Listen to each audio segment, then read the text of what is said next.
block rockin' beat.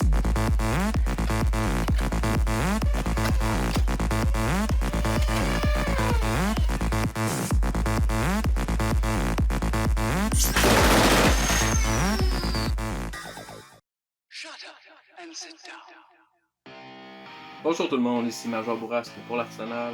Je suis content de vous voir aujourd'hui parce que c'est notre premier épisode des nouvelles de la communauté internationale des Foam Blasters, aussi connue sous le nom de la NIC en anglais, Nerf International ou Internet Community. Donc on va faire des épisodes pour savoir ce qui se passe au niveau de la communauté, tant les événements ici au pays, au Québec, puis dans le reste du monde, il y a plusieurs gros événements.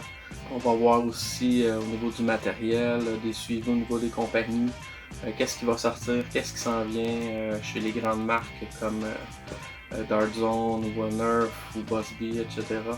On va voir aussi qu'est-ce qui s'en vient au niveau de la communauté parce que dans les dernières années, il y a une explosion créative des designers là, qui sont des kings au niveau de l'impression 3D. Donc, ils sortent des modèles flywheel ou manuel, Springer, ou même récemment, on a une espèce d'hybridation entre les Springer et la mécanisation avec Nerf Easy. Tout ça, on va voir ça, qu'est-ce qui se passe dans les nouvelles. On va voir aussi qu'est-ce qui se passe avec l'Arsenal, où on s'en va, qu'est-ce qu'on fait, on est rendu dans notre développement, dans notre plan d'expansion. J'espère que ça va vous aider à vous familiariser avec ce merveilleux hobby. Ça s'adresse à tout le monde. L'Arsenal, évidemment, pour l'instant, on est plus au niveau francophone. On essaie de desservir la communauté de joueurs naissante au niveau francophone au Québec. Puis au niveau de la francophonie en général, il y a certains membres de la communauté de Nerf en France qui nous suivent aussi. On vous remercie beaucoup. Souvent, le Nerf, il faut traduire en anglais parce que la plupart des gens sont habitués au langage technique anglophone, au niveau des modifications surtout. Donc on va voir toutes sortes de choses aujourd'hui. Gros vidéo évidemment, c'est notre première des nouvelles. Il y a plusieurs choses à couvrir. Donc qu'est-ce qui se passe avec Nerf? Qu'est-ce qui se passe avec Nerf? Très décevant, la série à bas budget, je pense que c'est Alpha Strike, quelque chose comme ça. Qui étaient des blasters conçus pour être moins chers, donc conçus un petit peu moins bien en fait, là, puis avec les coins ronds un petit peu au niveau du design. Ça n'a pas été très fort, ça n'a pas marché beaucoup, la ligne s'est comme évanouie un petit peu. Même chose avec la nouvelle série qui remplace malheureusement nos Elite standards. La série Elite 2.0 qui est sortie, qui est très décevante. Donc on a sorti un Rapid Strike modifié qui est le Turbine, je crois. Il y en a d'autres aussi, le Phoenix qui est censé remplacer notre bon vieux Strife. Terrible, c'est des blasters qui sont très difficiles à modifier en fait, pratiquement impossible à ouvrir dans plusieurs cas. C'est soudé avec du solvant plastique, donc les coques, il faut les arracher si on veut les ouvrir, donc je vous déconseille très fortement d'encourager Nerf dans cette lignée-là. Même si ça s'adresse un cadeau à quelqu'un qui est jeune, à 8-9 ans, puis qui veut pas nécessairement modifier ou en faire une compétition, encouragez pas ce genre de choses-là. Allez voir dans d'autres marques, là, au niveau de Zoo, au niveau de Adventure Force, qui eux là, continuent d'écouter la communauté puis de développer des produits qui sont fiables, mieux conçus dans les nouveaux cas. Là, avec le Nexus Pro, on tombe dans quelque chose d'autre. Malheureusement, en plus d'être pas ouvrable, pas modifiable, dans plusieurs cas, les grandeurs des cages ou la conception même du design de la cage fait en sorte qu'il n'y a pas de pièces sur le marché présentement et tout ce qui est disponible ne fera pas à l'intérieur. Donc, à moins que vous tombiez en amour avec les designs de quelques modèles que ce soit, je vous déconseille très fortement de dépenser vos sous là-dedans. À place, achetez en solde des blasters un peu plus vieux de Nerf et vous aurez peut-être au moins la possibilité de le modifier. Puis il y a quand même des designs intéressants dans la première ligne Elite. Au niveau de Nerf aussi, qu'est-ce qui s'en vient? Beaucoup de spéculation, beaucoup ont mis leur espoir quand ils ont vu les deux dernières lignes Alpha Strike et 2.0 de Nerf se cracher comme ça. Une très mauvaise décision d'affaire de la part de Hasbro. Donc beaucoup attendent la ligne Hyper Hyper de Nerf, qui serait, selon les rumeurs, on a juste des esquisses de design présentement, on n'a même pas une photo d'un modèle. Il n'y a pas de leaks, il n'y a pas de fuite au niveau de l'information encore à ce niveau-là. Mais il semblerait que ce serait, d'après ce qu'on peut avoir comme fuite au niveau des inventaires des magasins, une ligne qui ressemblerait à la Rival, mais avec un calibre plus petit, donc probablement .50, mais des balles de mousse, donc 2 fois plus petites, sensiblement, que le calibre Rival. Ce qui amène beaucoup de spéculation parce que on sait que en grosse partie la qualité puis les possibilités de performance d'un blaster sont en grande majorité très dépendantes de la forme, du poids du projectile utilisé. Donc si on utilise une balle Rival plus petite, elle se doit d'être plus lourde. Si on veut atteindre une certaine distance qui est pour l'instant 100 pieds pour la ligne Rival actuelle. Donc une balle plus lourde, ça signifie des blasters beaucoup plus puissants. Je sais que Nerf hésite beaucoup à essayer d'entrer dans le foam blaster de performance parce qu'ils auraient tous les designs et tout le matériel de production pour le faire depuis des années, puis ils le font pas. Donc c'est d'autres compagnies qui leur donnent le pion. Reste à voir. Ça, pour l'instant, il n'y a pas de nouvelles sur cette ligne-là. Donc très peu de leaks. Ensuite, Dart Zone Pro, qui est Primetime Toys en fait. Exceptionnel. Ils avaient sorti évidemment le Dart Zone Pro MK1 et problème au niveau de la disponibilité, c'était que chez Target exclusif, je crois. Il n'y a plus de Target au Canada, donc très difficile, il faut se faire venir de quelqu'un, une tierce partie aux États-Unis. Mais c'était des très bons blasters, conçus takedown pour être démontables facilement. Pas tout à fait comme la Caliburn Takedown ou la Seda S, mais quand même. C'était un modèle qui était quand même performant, les fléchettes bambou qui étaient particulières, là, assez uniques au niveau de leur forme. C'était un bon modèle, mais très cher encore là, peu disponible, puis je pense que c'était 150$ US, donc un bon 200$ canadiens pour un blaster qui, sensiblement, si vous achetez une Caliburn, vous allez avoir plus de performance.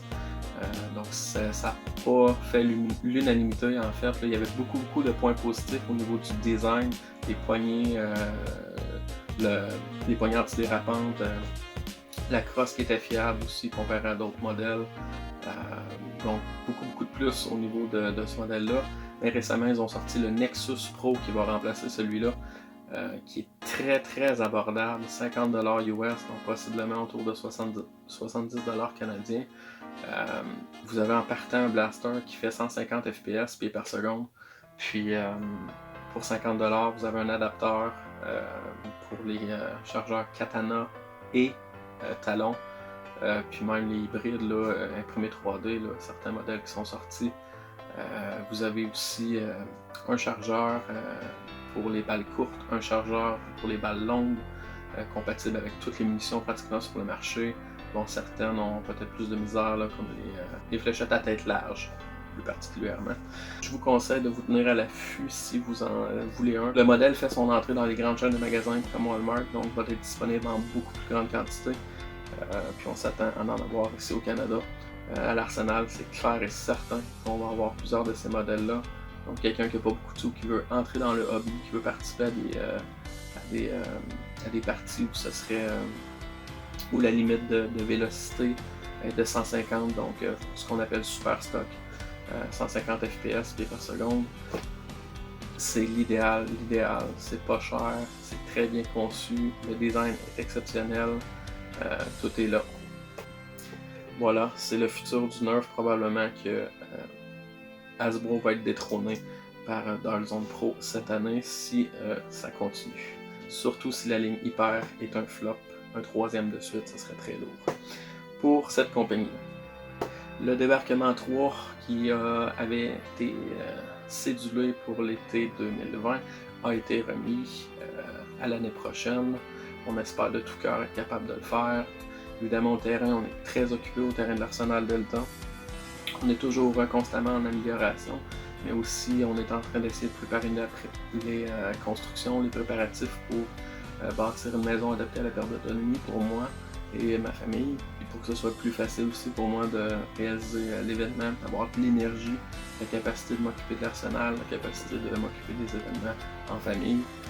Donc sur le site, rester à même le site, ça va être beaucoup plus facile au niveau logistique, aussi au niveau matériel, au niveau de ma santé et ma condition.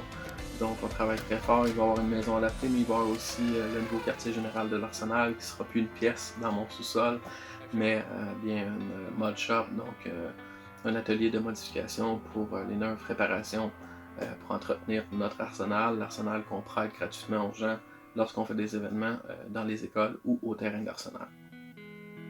Donc, évidemment, on n'aurait pas pu de toute façon respecter les mesures sanitaires. La pandémie nous a donné un gros coup. Il a fallu nous aussi là, revoir nos priorités par rapport à ça, revoir nos manières de faire aussi, parce que les projectiles sont le principal vecteur possible de transmission quand on fait un événement. Donc, c'est de gérer un petit peu cet aspect-là au niveau de comment on distribue les munitions. Est-ce qu'on donne des visières, des gants aux gens? Est-ce que les gens peuvent ramasser les projectiles par terre? Donc, il faut tout refaire notre façon de faire, autant pour les parties intérieures qu'extérieures. Donc, on est en train de reviser ça. On veut être prêt pour l'année prochaine. On veut continuer. On se croise les doigts pour que tout débloque cette année. On attend des nouvelles au niveau de ça incessamment. Pour ce qui est de l'Arsenal, la chaîne YouTube, on a réussi à la réalimenter ce printemps. On veut donner un autre gros coup pour repartir les revues de modèles qu'on va tenir en stock. Évidemment, comme on l'a déjà dit dans notre vidéo sur la visite de l'Arsenal actuel, on n'achètera pas tous les modèles. C'est fini ça. En fait, on a fait ça la première année, mais on a vite décroché en 2016-2017. On s'est aperçu que ça donnait absolument rien.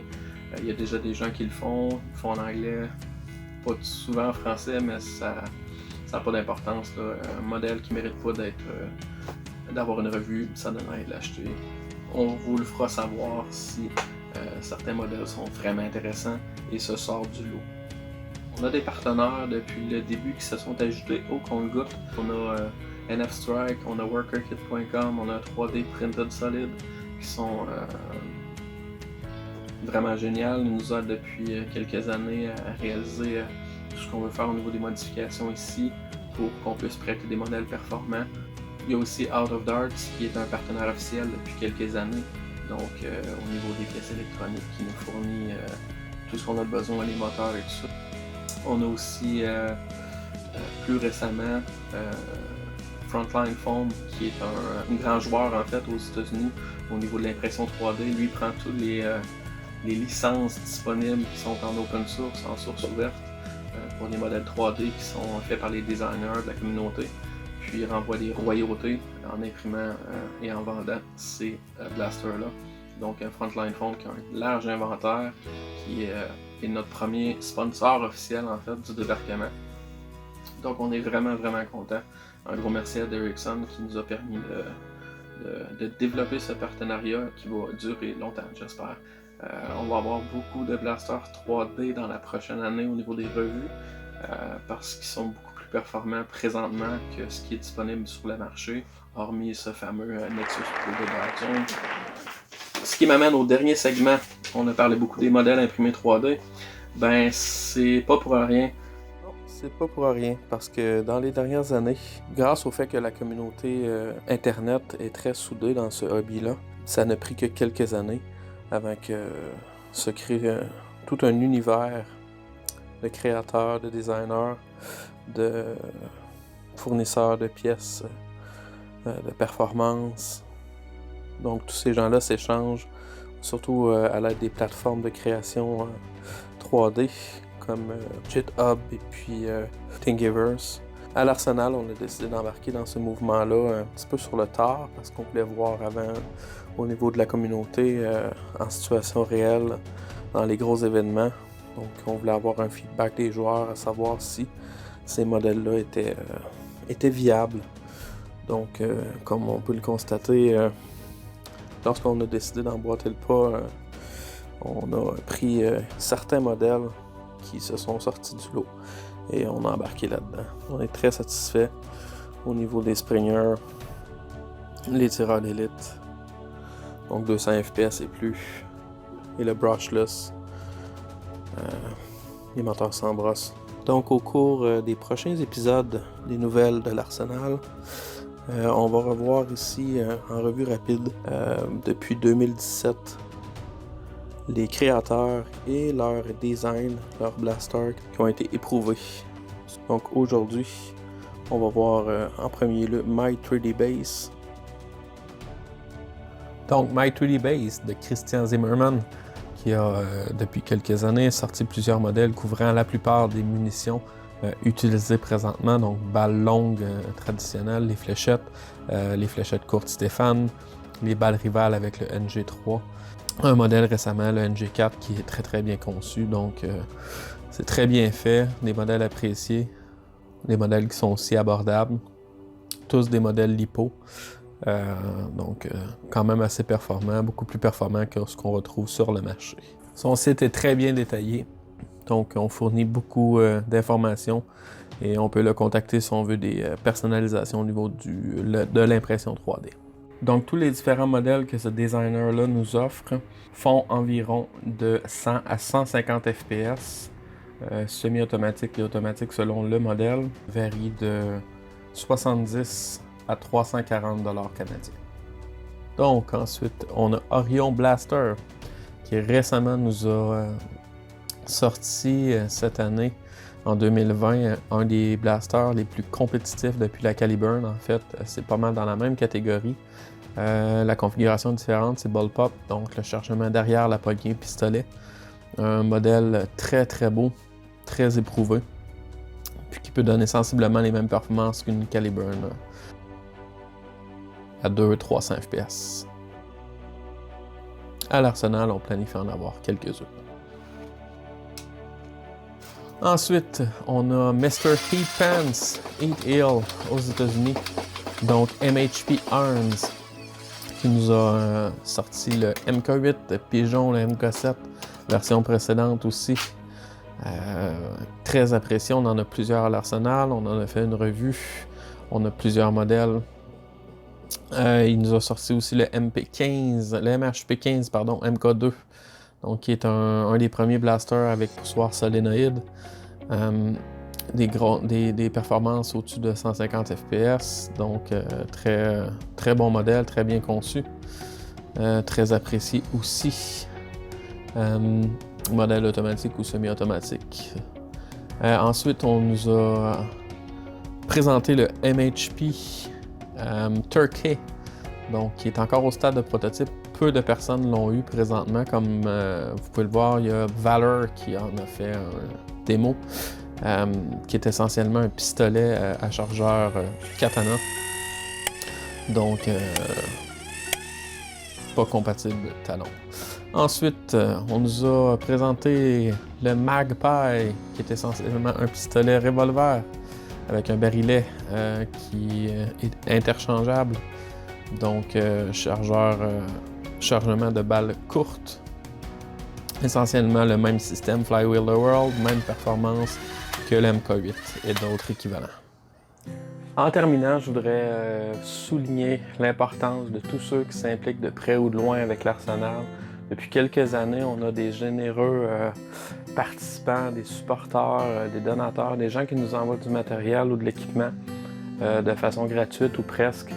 Puis ça nous permet d'équiper des gens qui veulent entrer dans le hobby ou de faire des tirages ou de prêter plus de blasters lorsqu'on fait d'événements. On vous remercie, je pense à Thierry Blondeau, à Louis-Philippe Piché, à Francis Labrosse ou à Cédric. Je pense aussi à Thomas Lauzon, à Bear Jeff aussi. Vous êtes exceptionnels, on vous remercie beaucoup de nous encourager, puis on est content, on est fiers à toutes les fois qu'on vous voit. Donc on espère s'amuser avec vous en 2021. Donc c'est tout pour notre premier épisode des nouvelles de la CIAF la communauté internationale des foam blasters. Continuez à nous suivre. Dans le prochain épisode, il y aura d'autres designers avec leurs modèles 3D qui sont populaires. Puis on aura aussi d'autres sujets, d'autres points chauds dans le domaine du foam tag. Donc continuez de vous intéresser à ce merveilleux hobby-là qui est très inclusif, qui ne fait pas de discrimination puis qui permet de nous rassembler dans des temps difficiles tout en respectant les consignes sanitaires. J'espère qu'on aura une année 2021 remplie de belles surprises et qu'on pourra continuer notre implication au niveau des écoles primaires et aussi pouvoir entrer au secondaire comme on était censé le faire en 2020. Somme toute, je veux vous remercier. Continuez de faire connaître cette merveilleuse activité-là qui requiert absolument rien d'autre que votre présence et votre participation. Nous, on fournit tout le reste à l'Arsenal. On peut même accommoder des joueurs qui veulent se lancer dans le hobby sérieusement, sans problème. Donc, si vous avez des suggestions, n'hésitez pas à nous contacter sur notre page Facebook et vous pouvez aussi nous encourager en vous inscrivant à notre chaîne YouTube. On essaie de mettre le plus de contenu pertinent possible selon les capacités que j'ai. Donc, je vous remercie beaucoup, beaucoup. Je vous souhaite un temps des fêtes vraiment exceptionnel, même si on est tous confinés. Profitez-en pour resserrer les liens de votre famille immédiate. Et puis, profitez-en pour découvrir ce hobby-là qui est vraiment fantastique et qui peut désennuyer facilement quand on fait une petite partie dans la maison. Donc, sur ce, je vous dis à bientôt mes amis. C'était Major Bourrasque. Sans vous, l'Arsenal n'existerait pas. Merci, à bientôt.